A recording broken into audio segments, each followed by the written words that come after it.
My children kicked me out of my own home at 73. You take up too much space. I quietly packed my things and left. They celebrated for 2 weeks, but I just smiled. They had no idea that the day before I left, Good day, dear listeners. It's Clara again. I'm glad you're here with me. Please like this video and listen to my story till the end and let me know which city you're listening from. That way I can see how far my story has traveled. I used to love Sunday mornings. That might seem like a small thing to say, but when you're 73 and you've lived long enough to know which moments matter, Sunday mornings mean everything.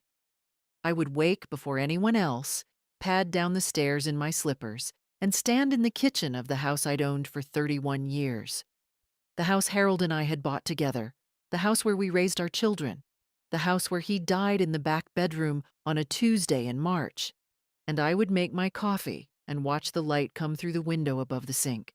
Oak trees in the yard, birds I could name, the smell of old wood and something close to peace. My name is Margaret Caldwell. Most people call me Peggy. I was a high school English teacher for 26 years, a wife for 41, and a widow for 4. After Harold passed, my daughter Diane suggested I sell the house and move somewhere smaller. I said no. This was my home. Every scratch on the hardwood floor had a story. I wasn't ready to trade stories for convenience. What I didn't understand, not yet, was that Diane's suggestion had nothing to do with my comfort. The first signs came slowly, the way bad things usually do. Not as a storm, but as a slow change in the weather that you explain away until you're soaked through and can't pretend anymore. It started about 8 months after Harold died. Diane and her husband Kevin began coming around more often. I told myself it was grief, theirs and mine, pulling us together. Kevin would fix things around the house. Diane would cook. They'd stay for dinner, then the weekend, then longer. I was grateful. I was lonely. I mistook proximity for love. Then Kevin lost his job. That was 18 months ago. He worked in commercial real estate, and something went wrong.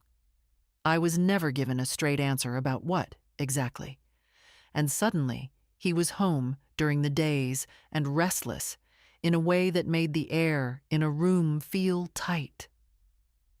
Diane worked as an office manager at a dental practice. Her salary was decent, but not enough for the life they'd been living. The lease on Kevin's truck, Diane's highlights every 6 weeks, the vacations they posted on Facebook with captions about making memories. They asked if they could stay with me for a while, just until Kevin found something new. I said yes. Of course I said yes. She was my daughter. They moved into the guest rooms, both of them, in October. By December, Kevin had taken over the garage for his home office. By February, Diane had rearranged my kitchen without asking. Small things. Reasonable things, I told myself. Adjustments. Sharing a space required adjustments, but then I started noticing other things. Mail that had been opened and resealed. A folder on my desk that I kept locked, nothing dramatic inside, just financial statements, the deed to the house, Harold's life insurance documents. Moved to a different drawer. When I asked Diane about it, she said she hadn't touched anything. Kevin said the same. They looked at each other in that way couples do when they've already had the conversation you're not supposed to know about. I am 73, not senile. I taught literature for more than 2 decades. I know how to read subtext. I started paying closer attention.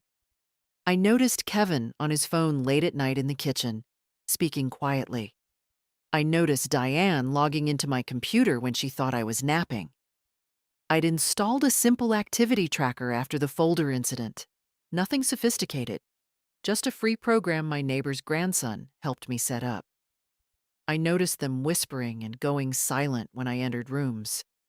And then, One evening in March, I stood in the hallway outside the kitchen, and I heard Kevin say, clearly and without shame, "The house is worth at least $480. If she signs the transfer, we could refinance and clear everything." Diane said, "She won't sign." Kevin said, "She won't have to if it's in probate." I stood there in my socks on the floor. Harold and I had refinished ourselves in 1987, and I felt something cold move through me. Not panic. Something older and quieter than panic. Recognition. I went back to my room. I sat on the edge of the bed. I looked at Harold's photograph on the nightstand. I did not sleep. And then 3 weeks later, they came to me together.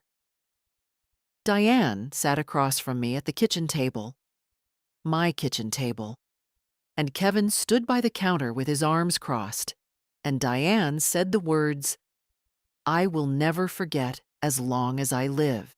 Mom, we've been talking, and we think it would be better for everyone if you found somewhere else to live. You're taking up space we need, and honestly, it's time you thought about a senior community or something. We'll help you look." She said it the way you'd tell someone the restaurant was out of the special. Practiced. Flat. Kevin nodded like a man who had already spent the money. I looked at my daughter's face, the face I had watched for 50 years, and I said nothing. I simply nodded. I went upstairs. I began to pack a bag. They did not expect that. But what they didn't know, what they couldn't have known, was that the day before that conversation, I had already made an appointment with my attorney. I had already begun.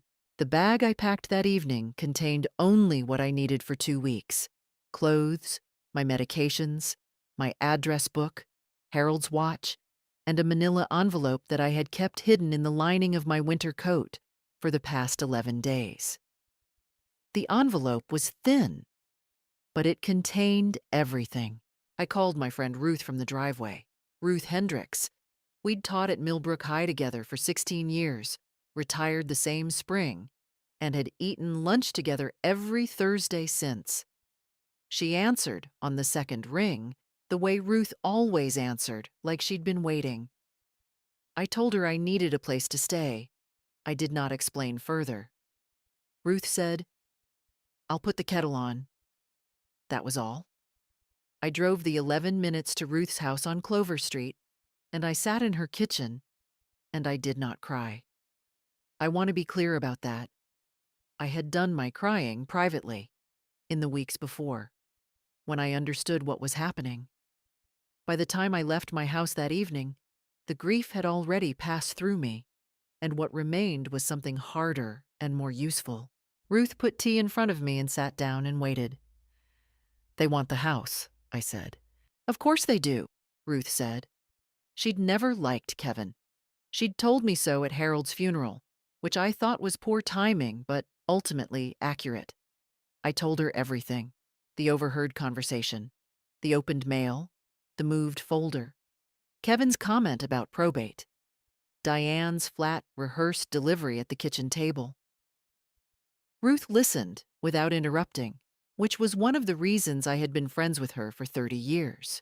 When I finished, she asked, "What did you do before you came here?" "I called Martin Geller," I said.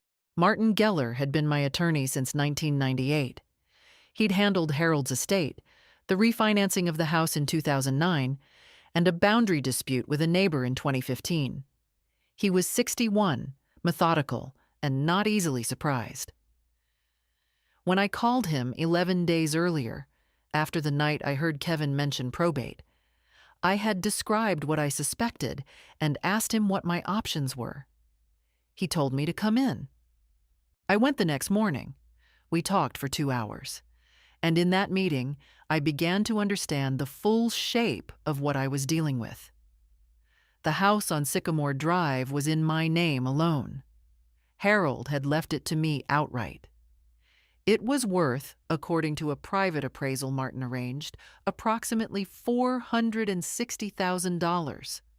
I had no mortgage. I had a separate savings account with just under $90,000, money from Harold's life insurance and my pension. that Diane did not know the full balance of, though I suspected Kevin had been trying to calculate it. Martin also told me something I had not considered.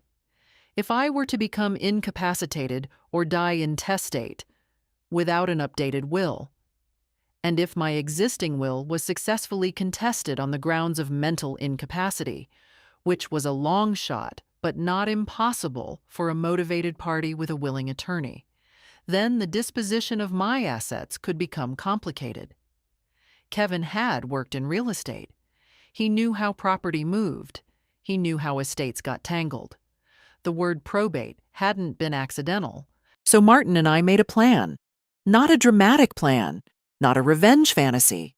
A practical, legal, and entirely sensible plan executed by a retired English teacher who had spent 41 years managing a household, raising 2 children, and grading papers written by teenagers who thought they could fool her with last-minute plagiarism. They could not, and neither could Kevin and Diane. The first steps were documentation. I had already begun keeping a log.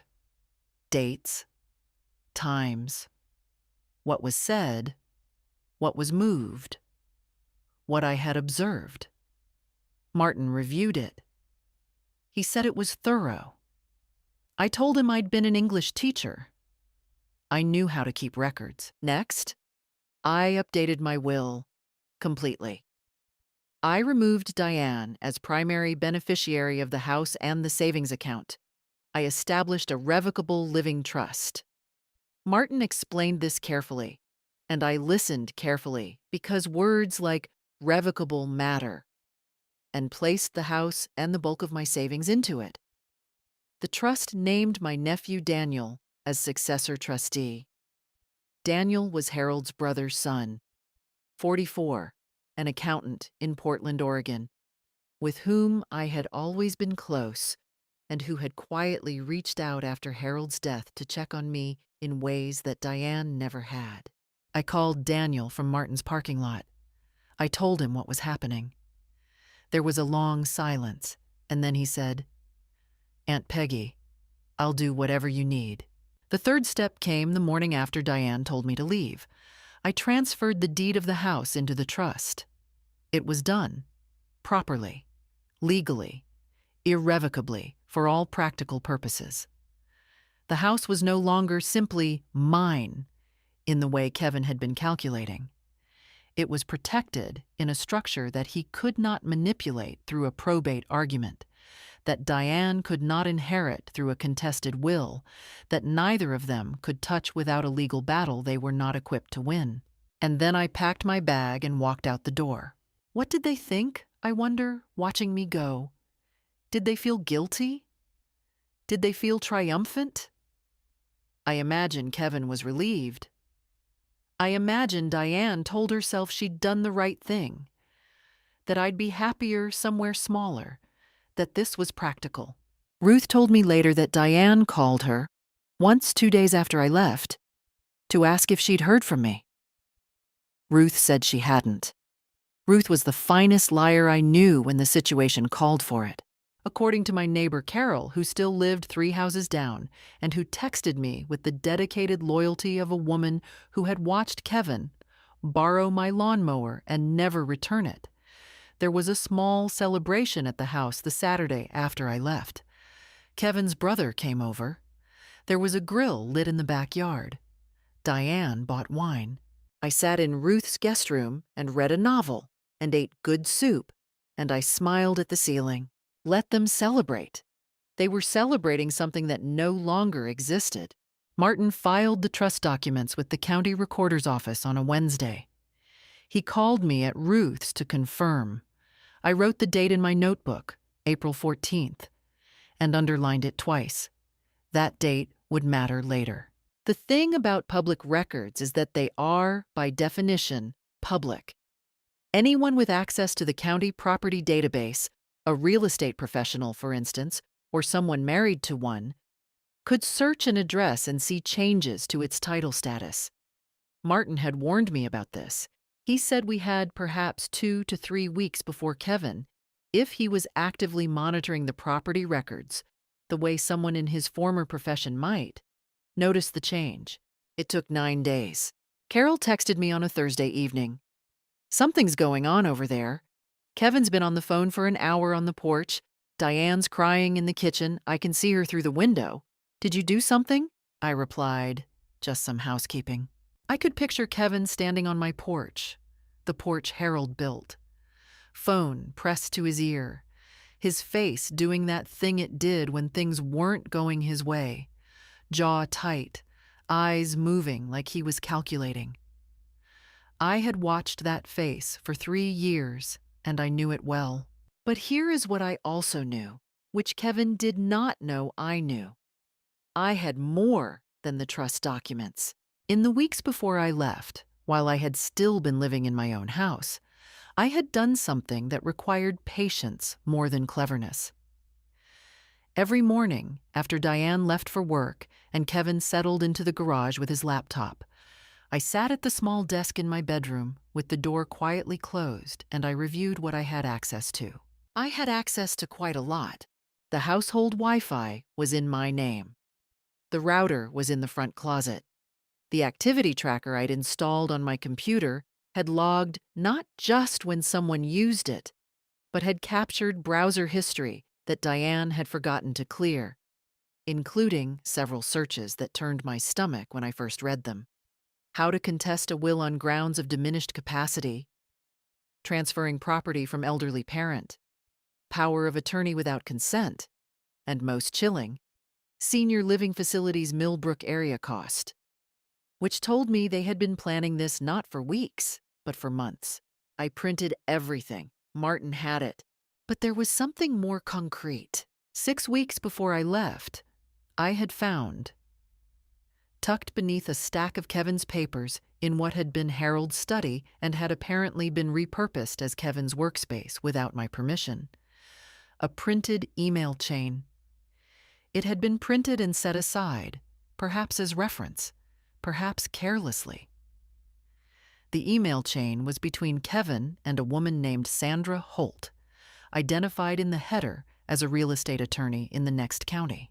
In the chain, Kevin described the property at my address. He described my age. He referred to me as the current occupant, not his mother-in-law, not Peggy, not Margaret, the current occupant. He asked Sandra Holt about options for transfer in cases where the owner is elderly and potentially open to persuasion. Sandra Holt's response was cautious. She asked several clarifying questions about whether I had a current will and whether I had appointed anyone with power of attorney. But she had not refused to engage. She had, in fact, recommended that Kevin establish documented patterns of care and dependence before making any formal moves. Establish documented patterns of care and dependence.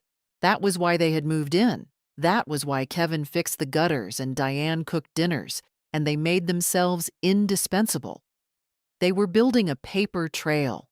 They were manufacturing evidence of caregiving that could later be used to argue that I had been dependent on them, that my mental state had been compromised, that I had needed guidance. It was not affection. It was construction. I photographed that email chain with my phone before returning it exactly where I'd found it. Martin had those photographs, now sitting in Ruth's guest room with a cup of tea cooling on the nightstand. I thought about Kevin standing on my porch with his phone and his calculations. I thought about what he was realizing in that moment, that the property record had changed, that something had moved without his knowledge, that the ground he'd been standing on was not what he'd assumed. What does a man like Kevin do when his plan slips? He escalates. Martin had predicted this. "They'll come to you," he said. "When they realize the deed is transferred to the trust, they'll want to talk. They may try to pressure you. They may try to convince you it was a mistake, that you were confused, that you should reverse it. Stay calm. Document everything. Do not sign anything. Do not agree to anything. Do not let them into any room with you alone." I taught high school for 26 years. I have faced down 32 students at once who were convinced they were smarter than me. Kevin was not smarter than me. I picked up my tea. I looked out Ruth's window at her small, tidy garden. I waited. The call came on a Friday afternoon, 11 days after I'd left the house. It was Diane. Her voice had a texture I recognized, the controlled tightness of someone who had rehearsed what they were going to say and was holding the script together with effort. "Mom, we need to talk, in person." "All right," I said. "Can you come to the house?" I almost said my house. Instead, I said, "Why don't we meet at the diner on Maple, neutral ground?" A pause. She didn't like that. Neutral ground meant no home advantage, no familiar territory to push me off balance. "Fine," she said. "Tomorrow at 11. I called Martin immediately after. He told me to bring nothing, sign nothing, and keep my phone in my pocket with the voice recorder running, which was legal in our state, a one-party consent state. He also said, very calmly, that if Kevin attempted to discuss the trust or the property deed in a way that felt like coercion, I should say clearly, once, that I was represented by counsel, and that any further conversations about my estate should go through Martin's office. That night I slept well. I surprised myself with that. The diner on Maple was a place I had been eating breakfast since 1989. Marianne at the counter knew my order. The booths were vinyl and the coffee was strong, and I had graded 100 sets of essays in that building over the years. It was mine, that diner, in the way that places become yours when you've spent enough of your life in them. I arrived 5 minutes early. I chose a booth with my back to the wall, Ruth's suggestion, she'd read too many thrillers, and I ordered coffee and waited. They came in together. Kevin was wearing a jacket, which he almost never did on weekends, which told me this was a performance. Diane's eyes were red at the edges. She had been crying, or had wanted me to think she had. They sat down. Kevin put his hands flat on the table. "Peggy," he started. He had never called me Peggy before. Always Margaret, or just a careful nothing. "We know what you did with the house." "Then you know it's done," I said. I kept my voice level. I wrapped both hands around my coffee mug. "You made a mistake," he said. "You were upset, and you made a decision you didn't fully understand. We can fix this. Martin Geller doesn't have your best interests at heart. He's billing you by the hour." I said, "Martin has been my attorney for 25 years. I understand what I signed." Diane reached across the table. She put her hand over mine. Her voice dropped into something soft and practiced. "Mom, we're your family. We were trying to help you. The house is too big, you know that. We wanted to take care of things so you wouldn't have to worry." I looked at her hand on mine. I thought about the search history. How to contest a will on grounds of diminished capacity. "Diane," I said, "I found the email chain between Kevin and Sandra Holt." The silence that followed was the loudest thing I'd heard in years.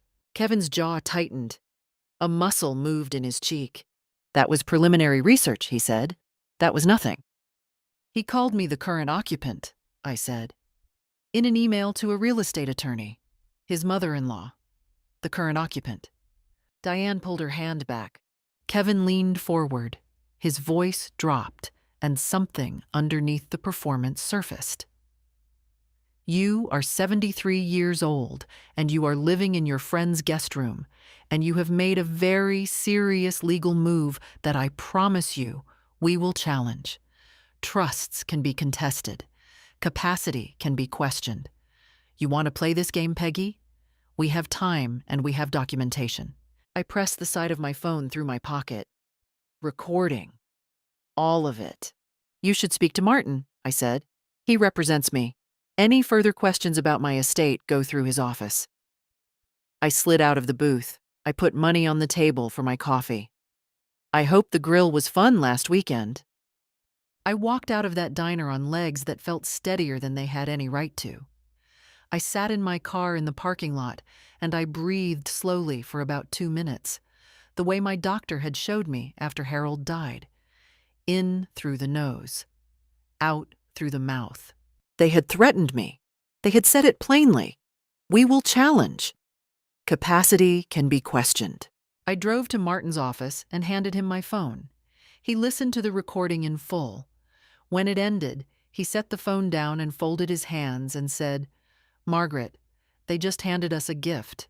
Because what Kevin had said in that diner, capacity can be questioned, we have documentation, said plainly to the woman whose trust he intended to challenge in a public place, on a recorded line, in a state where one-party consent was law, was not a threat that would frighten a court. It was evidence of intent to coerce. Martin filed a protective motion the following week. That evening, I went back to Ruth's, and I sat in her backyard in one of her garden chairs, and I did nothing. I watched the light change in the oak trees. I did not think about Kevin or Diane or documents or attorneys. I ate the soup Ruth made, and I watched a film I'd been meaning to watch for years, and I went to bed at 9 o'clock. I gave myself 3 days like that. 3 days of garden chairs and novels and soup. I owed myself that much. Kevin tried a different approach on a Tuesday. He didn't call me directly. Martin's office had sent a formal letter by then, making clear that all communication regarding estate matters must go through counsel. So instead he called Ruth. Ruth called me approximately 4 minutes after she hung up with him, and I could hear from her voice that she was quietly furious in the way that only a woman who has spent 30 years teaching adolescents can be furious, contained, precise, and entirely unmoved. "He called me," she said, "to tell me that you're having a mental health crisis." I set down my book. "Is that right?" He said, and I'm quoting him exactly because I wrote it down. "Ruth, I'm genuinely worried about Peggy. She's made some very unusual legal decisions that we don't think reflect her real wishes. She needs people around her who care about her. Could you encourage her to come home and talk?" I looked at the pattern of light on Ruth's guest room wall. "He wants you to bring me back to the house," I said. "That's what he wants," Ruth confirmed. "I told him that in my 30 years of knowing you, you had never once done anything that didn't reflect your real wishes, and that perhaps he had confused unusual with inconvenient." A pause. He did not enjoy that. After we hung up, I sat quietly for a while. I knew what Kevin was doing. If Ruth, my closest friend, a credible witness, could be persuaded that I seemed confused or distressed, that could support a later narrative about diminished capacity.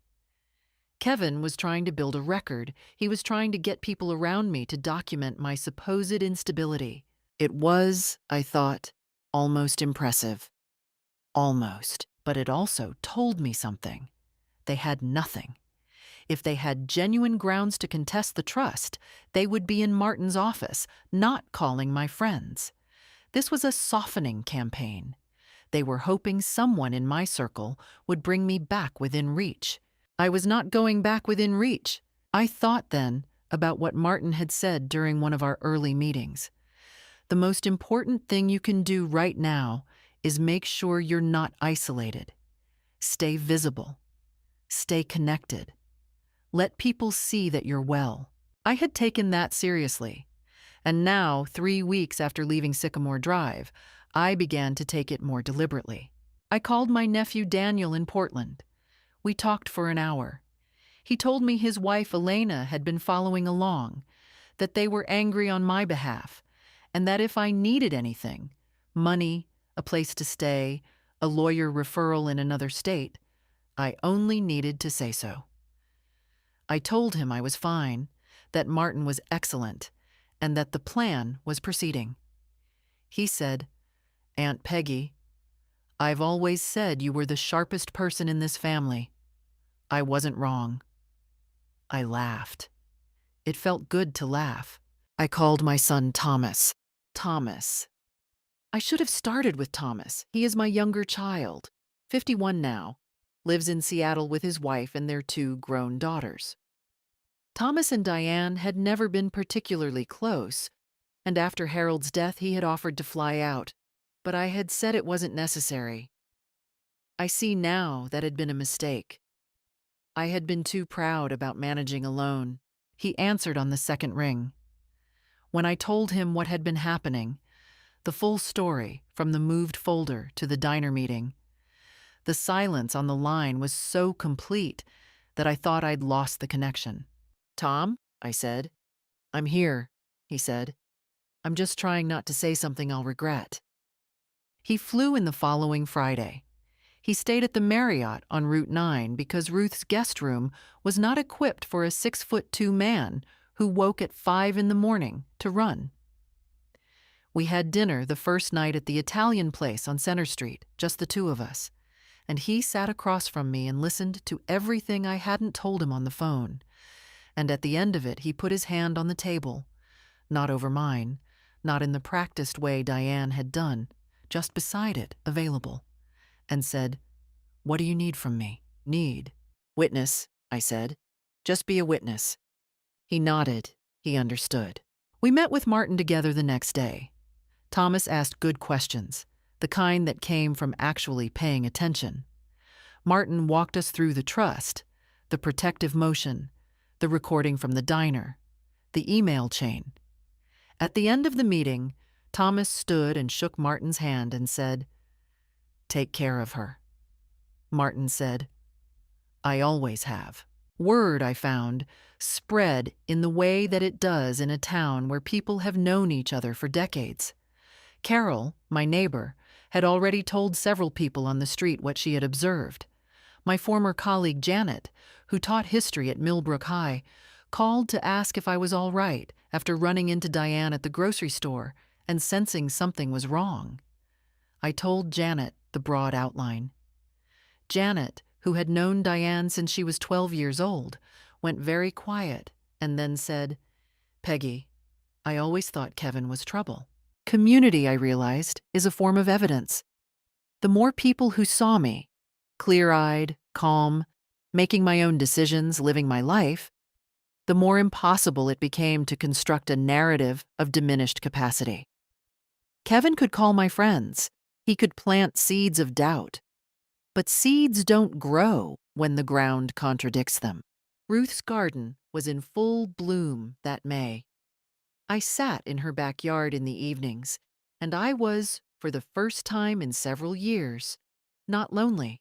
They came to Ruth's house on a Saturday morning in late May.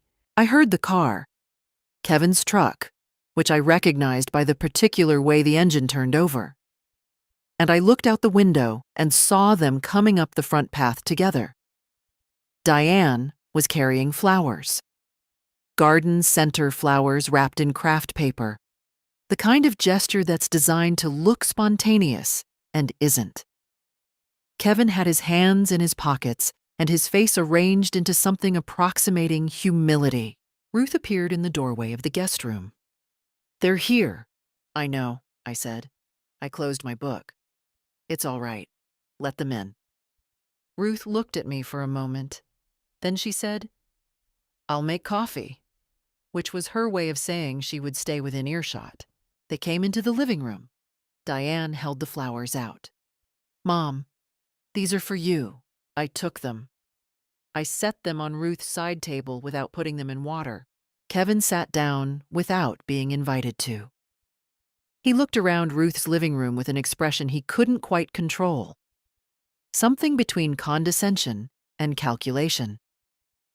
Ruth's house was smaller than mine. Tidier, actually, but smaller. I could see him appraising it.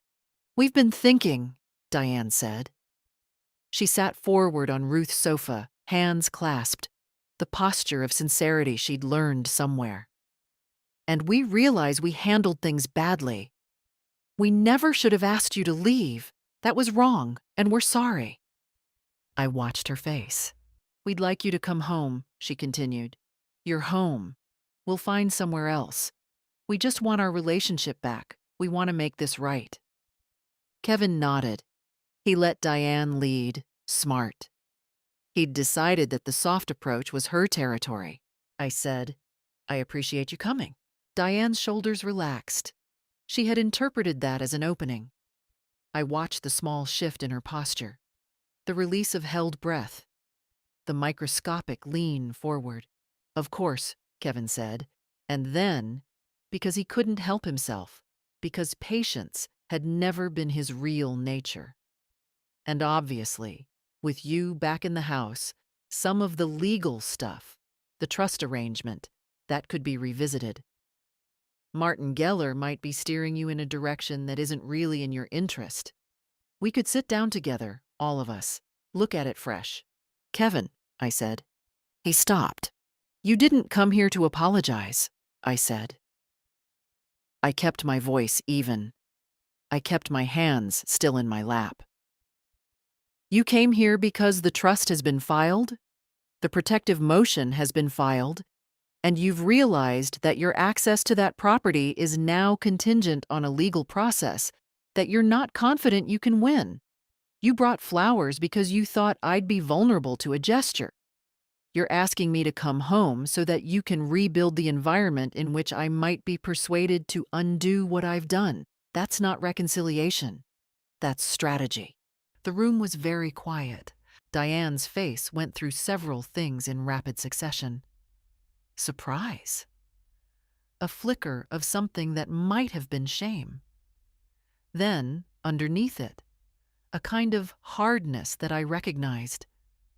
I had seen it in Kevin for years, and now I understood where Diane had learned it. "You've become paranoid," she said. Her voice was different now. The warmth had dropped away. "That's what happens when you listen to lawyers instead of your family. Martin has turned you against us." "Martin has protected me from you," I said. "There's a difference."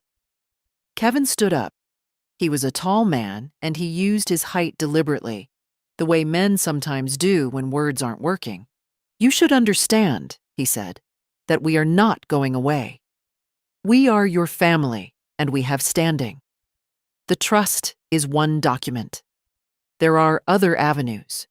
If you insist on treating us like criminals, we will have no choice but to pursue every legal option available to us, and I promise you, Margaret, that process will be unpleasant for everyone." I stood as well. I was 5'4". It didn't matter. "Then pursue them," I said. "Martin's number is on the letterhead of the motion you've already received. You're welcome to call him Monday morning." I walked to Ruth's front door and I opened it. Diane looked at me from the sofa. For a moment, just a moment, I thought I saw something real cross her face. Not performance, not strategy. Something young and lost and far away from where she'd ended up. I felt the pull of it. I had loved this person since before she could speak. I had held her when she was sick and worried over her when she was struggling and wished her entire life for her to be all right.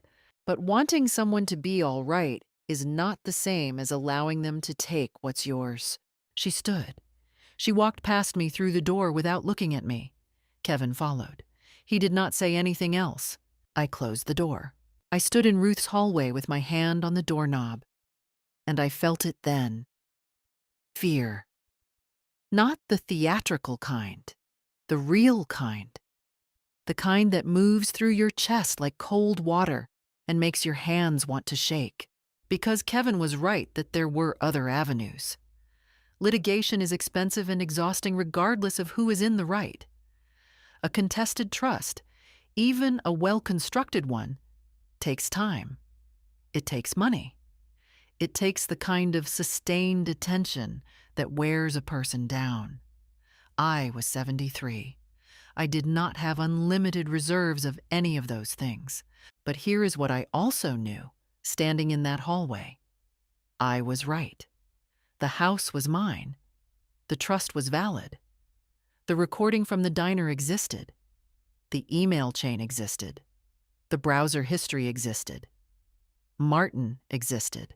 And Thomas was flying back in on Thursday. The fear didn't leave, but it moved to one side, and behind it, pressing forward, was something harder and more sure. I went to find Ruth. She was in the kitchen with 2 cups of coffee, as though she'd known exactly when to have them ready. "Well," she said. "They'll try," I said. "Will they succeed?" I wrapped my hands around the mug. "No," I said. "They won't." The hearing was scheduled for the 3rd Tuesday in June. Kevin and Diane had, in fact, filed. Martin had anticipated it.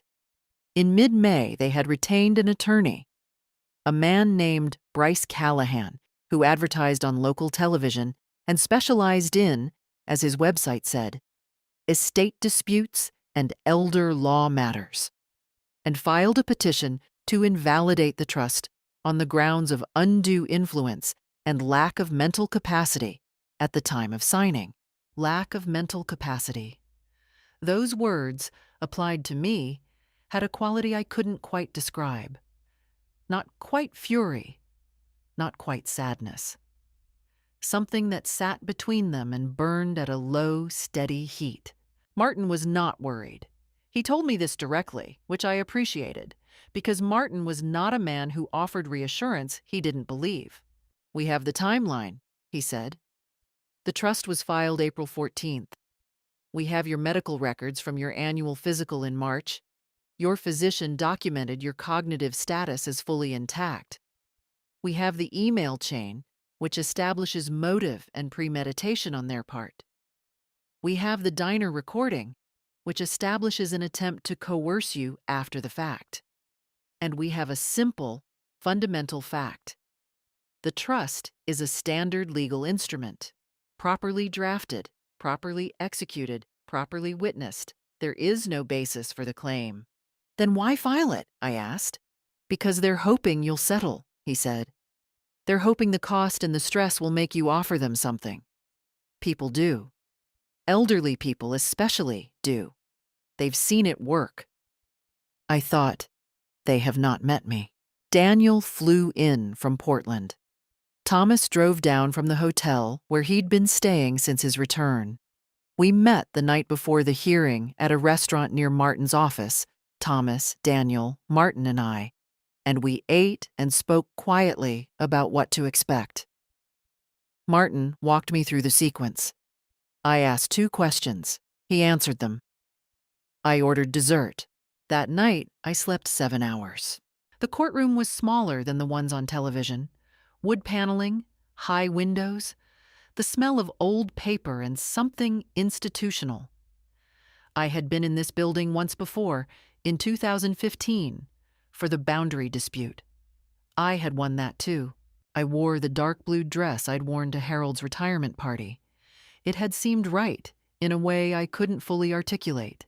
Kevin and Diane came in with Bryce Callahan, who was younger than I'd expected, and had the air of a man who was confident in rooms where he was the most confident person. He looked at me once, across the room, with an expression I recognized. He thought I was an elderly woman who had been manipulated by a clever attorney and who would unravel under the gentlest pressure. He was the 6th person in my life to make that error. I had stopped counting. I will not give you a legal drama. I will tell you what actually happened, which was more interesting than drama. Bryce Callahan presented their case.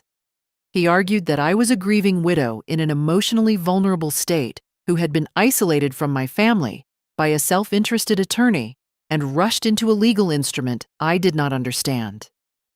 He presented 2 things. A letter from a doctor who had seen me once at an urgent care clinic for a sinus infection in February, who had noted in passing that I seemed slightly disoriented, which in February, with a sinus infection, I absolutely had been, and a statement from Kevin describing, in careful and sympathetic language, his concerns about my well-being in the months before I left. Martin presented our case. He presented my medical records from my primary care physician of 11 years, Dr. Anisha Patel, which included the March physical and her explicit documentation of my cognitive status. He presented the email chain between Kevin and Sandra Holt, entered in full. He presented the recording from the diner. He presented the browser history logs. He presented a brief from Daniel as trustee, affirming that I had explained the trust to him clearly and in complete detail during our phone call on April 13th, the day before it was filed. And then Martin did something I had not expected. He called Bryce Callahan's urgent care doctor letter into question with a single, unhurried observation. The doctor in question had seen me for 11 minutes. He had not administered any cognitive assessment. He had written, slightly disoriented, in a general note about a patient with a documented sinus infection and a 101-degree fever. Martin asked the court to consider the evidentiary weight of an 11-minute urgent care visit against a decade of records from a board-certified internist who had seen me every 6 months for 10 years. The judge, a woman in her early 60s with reading glasses on a chain, made a note. She made several notes during Martin's presentation. She made very few during Bryce Callahan's. Kevin was called to speak. He had been confident coming in. He had dressed carefully. He had his hands folded and his voice arranged into the register of a concerned son-in-law. But when Martin cross-examined him about the email chain, about the phrase current occupant, about the consultation with Sandra Holt that had taken place 8 months before I left, while he was living in my house, eating meals I cooked, fixing gutters I paid for, Kevin's voice developed a quality I had never heard in it before: uncertainty. He tried several things. He said the emails were exploratory, just research. He said he'd never intended to act on them. He said Sandra Holt had advised him against any formal action, and he'd taken her advice. Martin pointed out that Sandra Holt's response had in fact recommended that Kevin establish documented patterns of care and dependence, which was precisely what Kevin had then done for the following 8 months. Kevin said that wasn't how he'd interpreted it. Martin said, "Mr. Renner, how would you interpret it?" Diane, I noticed, was looking at her hands. The judge recessed for 30 minutes. She came back. She read her decision from the bench in a voice that was entirely without drama, which is how the most significant things in life are usually delivered. The petition was denied. The trust was valid. The protective motion was upheld. Court costs were assessed to the petitioners. She said one additional thing, which Martin later told me was unusual. She noted that the evidence presented by the respondent suggested a pattern of conduct toward an elderly property owner that the court found troubling, and that she was referring the matter to the County Elder Services Office for a review of the circumstances under which the petitioners had occupied the property. Kevin's face at that moment was something I will remember for a long time. Not anger. Anger I had expected. This was something hollower. This was a man realizing that the calculation he had been running for 2 years had returned a result he hadn't prepared for. I gathered my things. Thomas held the door. Outside on the courthouse steps, in the June sunlight, I stopped and looked up at the sky for a moment. It was the same sky it always was. Oak trees down the block. Birds I could name. Martin shook my hand. He said, "Congratulations, Margaret." I said, "Thank you, Martin. Send me the bill." He laughed. It was the first time I had heard Martin laugh in 25 years of knowing him. I moved back into my house on a Saturday in early July. Kevin and Diane had 30 days from the date of the court decision to vacate the property. They had taken 29 of them. When I arrived with Thomas and Daniel, we came together, deliberately. I had learned not to be alone in rooms with Kevin. The house had the particular stillness of a space recently emptied. Their furniture was gone. The garage was cleared. The kitchen was back to roughly its original arrangement, though someone had moved the spice rack and taken the good knife block, which I noted and let pass. Some things aren't worth the paper. They had not left the house in good condition. Martin had documented this with a walkthrough and photographs before they left. A hole in the drywall in what had been Kevin's office, likely from a shelf bracket improperly removed. carpet stains in the guest room that had not been there before. The back gate had been left off its hinges. These were, Martin explained, matters for the security deposit they had never paid, which was itself a matter for a separate small claims action, if I chose to pursue it. I chose not to. I wanted them gone more than I wanted anything from them. Thomas fixed the gate that first afternoon.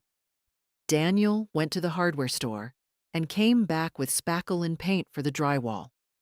I stood in my kitchen and opened the window above the sink and felt the air come through, and I thought, this is mine. It has always been mine. The Elder Services Review, which the judge had ordered, concluded 6 weeks after the hearing.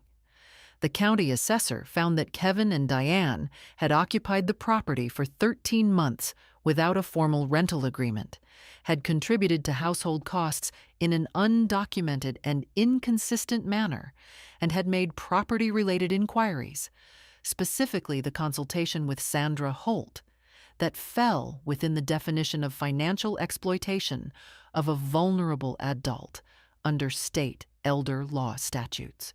They were not criminally charged. The threshold for criminal elder financial abuse is specific, and the conduct, while troubling, and the report used that word, troubling, the same word the judge had used, did not meet the evidentiary standard for prosecution without my choosing to press charges. I chose not to press charges. I want to be clear about why. Not because I forgave them, not yet, and perhaps not ever, in the full sense of that word. I chose not to press charges because I am 73 years old, and I had already spent 4 months in legal proceedings, and I was not willing to spend another year in a criminal court. I wanted my life back. I wanted my mornings back. I wanted to stop thinking about Kevin Renner and start thinking about something else. The civil consequences, as it turned out, were sufficient. Because the Elder Services finding was a matter of public record, and because Kevin had listed me as a professional reference on at least 2 job applications in the real estate field, something Carol had heard from Kevin's brother during one of the brothers' visits. The finding created a complication for him that I had not engineered and did not need to. Real estate licensing boards in our state run background checks. A finding of financial exploitation of a vulnerable adult, even a civil and non-criminal one, is the kind of record that appears in those checks. Kevin did not get the job he'd applied for. He did not get the next one either. Diane called me once. This was 2 months after the hearing, on a Wednesday evening in August. I was sitting on my porch, Harold's porch, with a glass of iced tea, watching the street in the early evening the way I used to. The phone rang and I saw her name and I answered. She said, "Mom." I said, "Diane."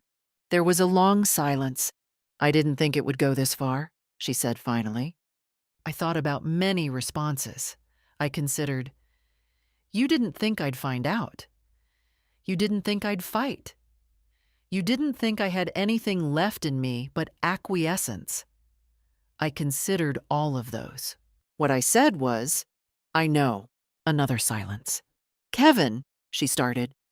"Diane," I said, "I'm not going to talk about Kevin tonight. If you want to talk, we can talk, but I'm not doing it tonight." She said, "Okay." And then, "I'm sorry, Mom." I don't know if she meant it. I genuinely do not know.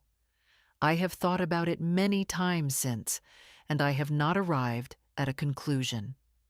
What I know is that sorry is a beginning, not an ending, and that beginning, if it ever becomes something more, will be up to her. I said, "Good night, Diane," and I hung up. I sat on the porch until it was dark. The oak trees in the yard made their sounds. Harold's watch was on my wrist, which is where it had been since the night I packed my bag. I had won. Not dramatically. Not with triumph rising in my chest the way it does in films, just cleanly, completely. The way things end when they end honestly. The house was mine. My life, in the year that followed became something I hadn't expected. Better than before. Not better than before Harold died. Nothing would be that. But better than the careful loneliness I'd been managing in a house gradually colonized by people who wanted what was in it rather than who was there. I went back to Sunday mornings.